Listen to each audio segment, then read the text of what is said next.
कान्यकुब्ज नगर कन्नौज में एक ब्राह्मण रहता था।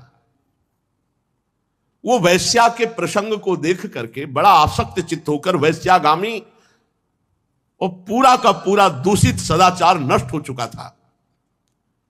वो इतना नीच हो गया था कि रात दिन वैश्या का सहवास करता, उसी के पास रहता, उसको रिझाने के लिए बटोहियों को लूटता, उनकी हिंसा कर देता, जुआ खेलता, धोखाधड़ी से धन ला करके वैश्या को संतुष्ट करता।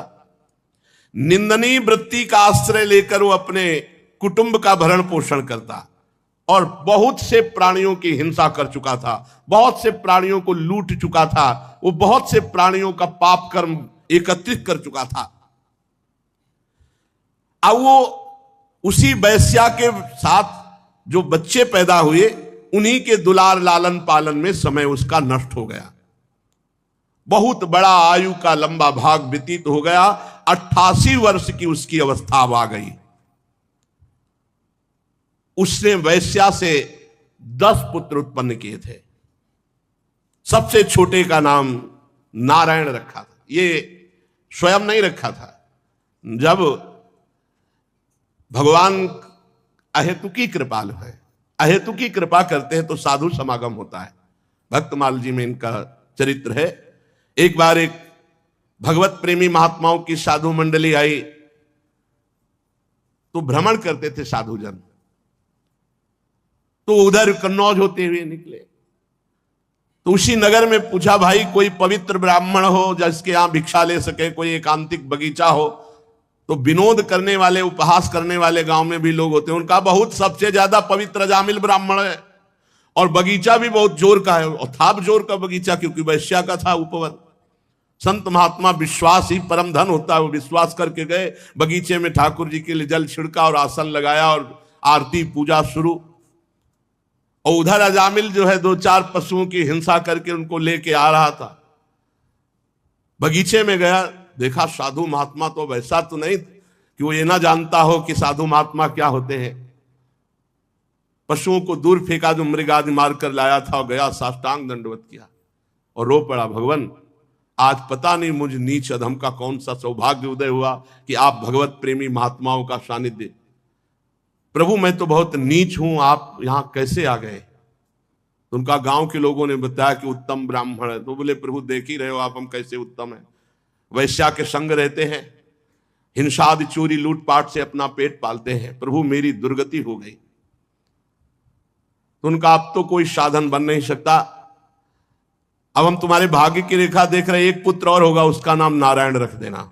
और संतों ने अपना आसन उठाया और अपवित्र स्थान में भगवान का भोग बनाना, भगवान का भोग लगाना हो नहीं सकता, वहां से चल पड़े। कुछ समय बाद जो 10वां पुत्र हुआ उसका नारायण नाम रखा। सबसे छोटे का नाम नारायण था। अजामिल का बहुत प्यार स्वाभाविक नारायण पर था।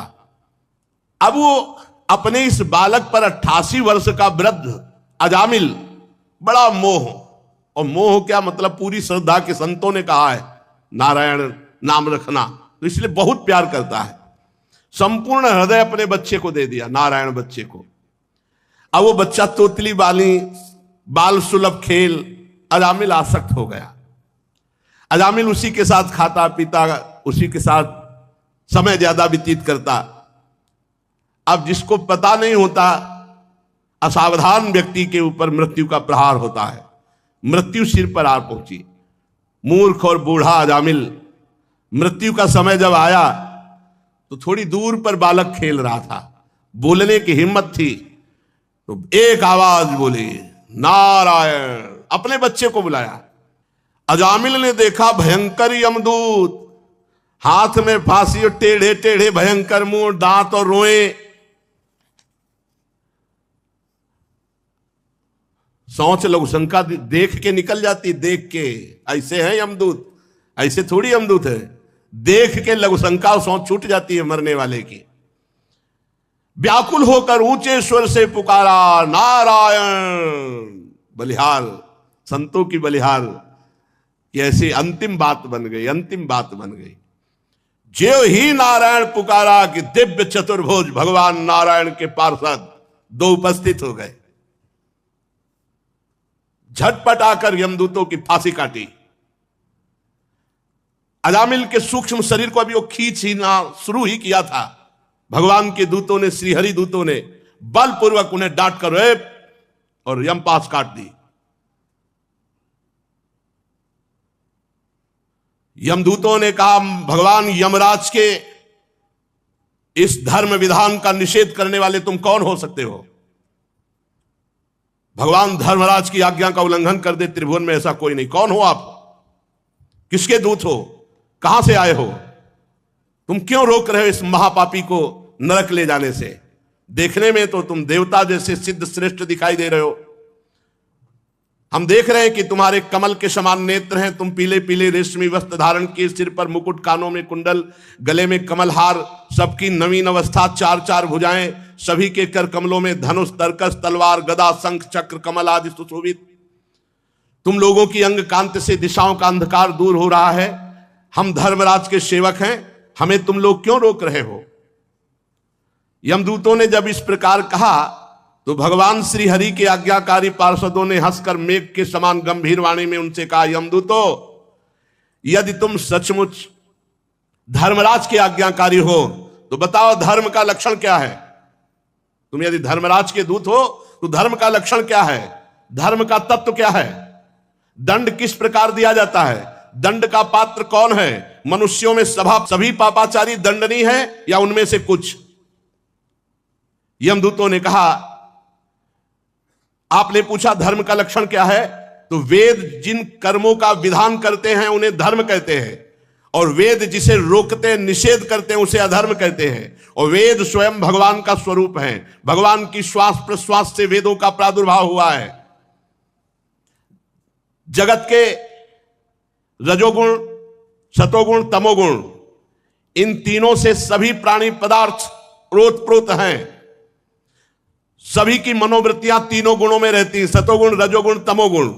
तीनों गुणों से कर्म होते हैं, उसके अनुरूप उनका विभाजन होता है। सूर्य, अग्नि, आकाश, वायु, इंद्रियां, चंद्रमा, संध्या, रात, दिन, दिशाएं, जल, पृथ्वी, काल, धर्म, ये गवाही होते हैं। रात दिन में सतोगुण, रजोगुण, तमोगुण से जो भी कर्म होते हैं उन कर्मों के ये गवाही होते हैं। सूर्य, अग्नि, आकाश, वायु, इंद्रियां, चंद्रमा, संध्या, रात, दिन, दिशाएं, जल, पृथ्वी, काल और धर्म, ये गवाही होते हैं। एक एक सेकंड के कर्म का हिसाब है। इनके द्वारा पता चल जाता है कि ये धर्मात्मा है या अधर्म है, और फिर दंड के पात्र का निर्णय होता है। पाप कर्म करने वाले सभी मनुष्य अपने अपने पाप कर्म का दंड जरूर भोगते हैं। निष्पाप पुरुषों, जो प्राणी कर्म करता है, गुणों से संबंध होता है, उसे सारे पापों का कर्म भोगना पड़ता है, जो उसका दंड भोगना पड़ता है। कोई भी देहवान ऐसा नहीं जो पाप ना करे या पुण्य ना करे, और जो पाप पुण्य करेगा उसे भोगना पड़ेगा, अवश्य में भोक्तव्यम। इस श्लोक में जो मनुष्य जिस प्रकार का जितना अधर्म या धर्म करता है, परलोक में उसका उतना वैसा ही फल भोगना पड़ता है। हे देव शिरोमणियों, सतोगुण, रजोगुण और तमोगुण, तीनों गुणों के भेद के कारण इस श्लोक में तीन प्रकार के प्राणी देखे जाते हैं, पुण्यात्मा, पापात्मा और पुण्य पाप दोनों से युक्त।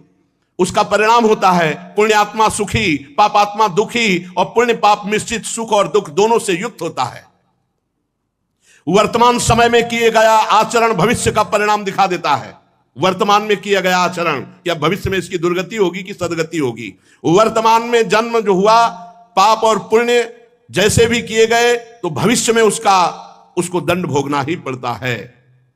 हम स्वामी अजन्मा भगवान सर्वज्ञ यमराज के दूत हैं। हमारे स्वामी सबके अंतःकरणों में विराजमान है, किसी को कुछ बताने की जरूरत नहीं है। जो मन से सबको देख लेते हैं और उसी के अनुसार वो दंड देते हैं, इसमें किसी को बताने की जरूरत नहीं। यमराज स्वयं सबके हृदय में विराजमान है।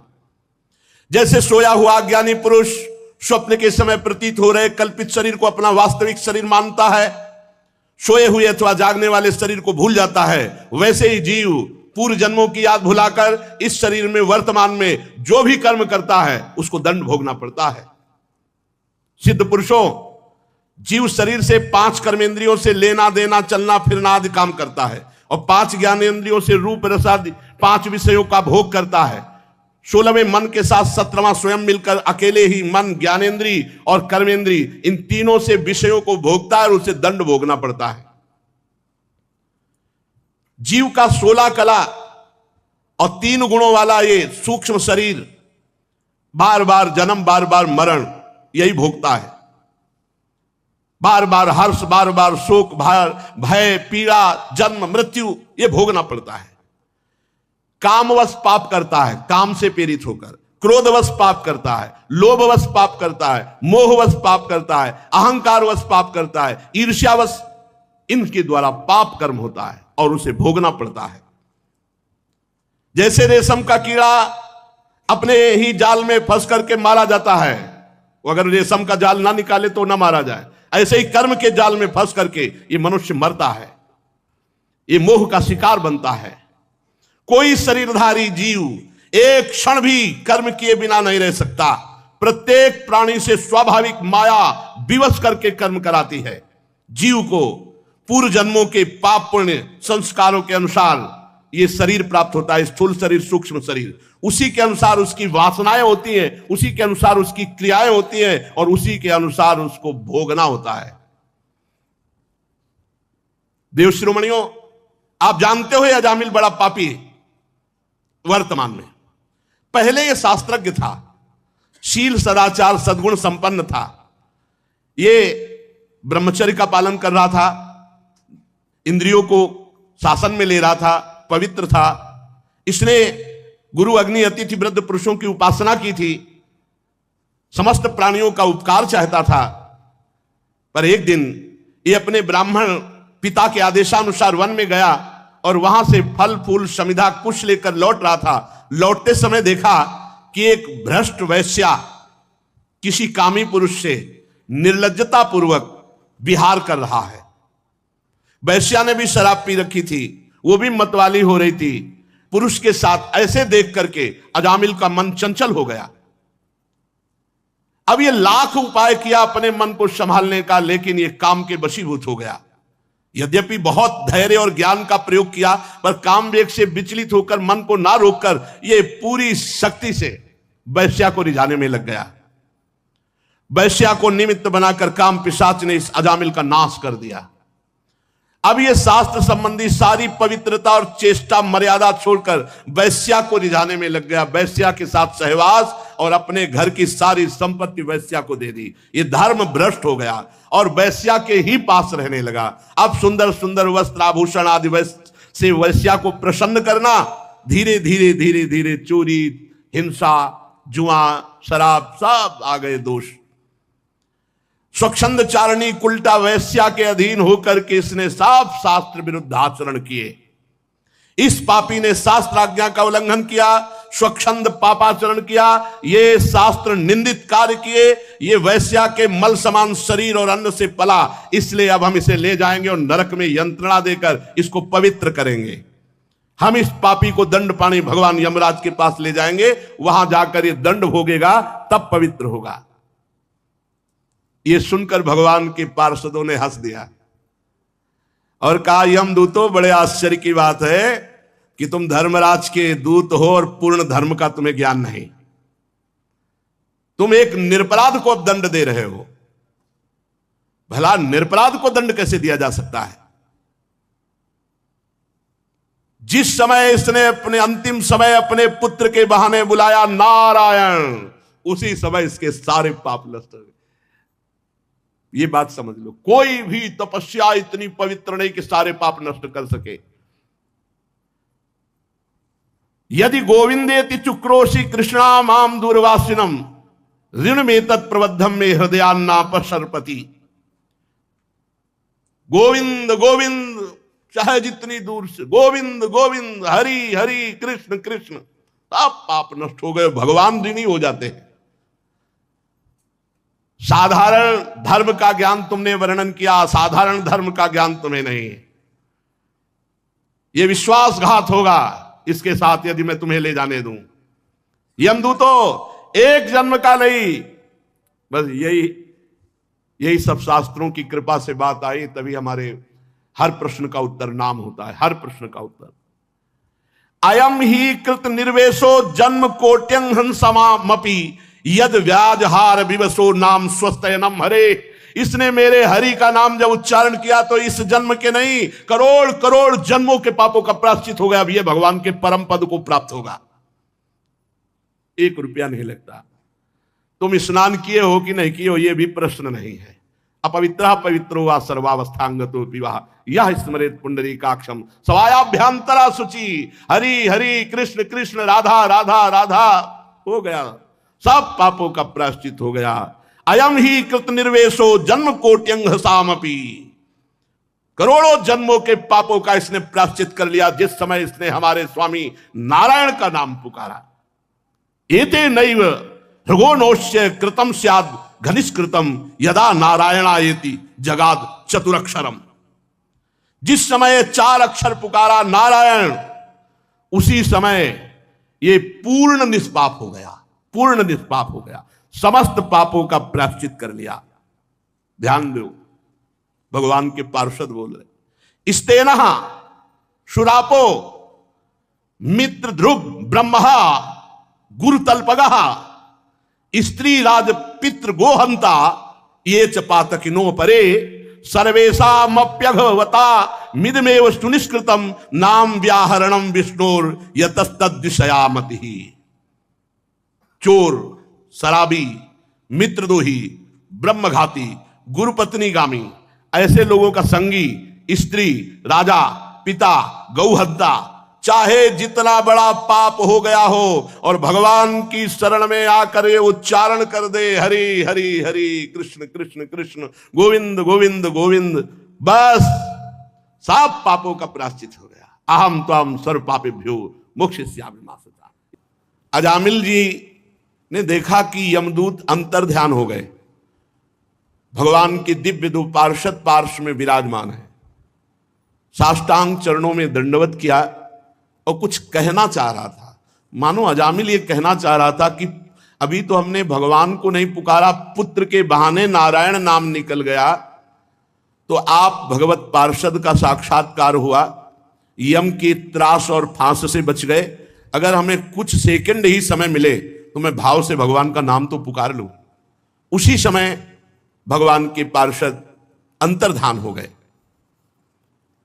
अजामिल सीधे वहां से कन्नौज से सीधे चला और हरिद्वार पहुंचा, और हरिद्वार में गंगा स्नान करके एकांत क्षेत्र में बैठकर भगवान के नाम का ध्यान किया। क्योंकि भगवत पार्षदों के दर्शन और संभाषण से संपूर्ण पाप नष्ट हो चुके थे, इसलिए बुद्धि पवित्र हो गई थी।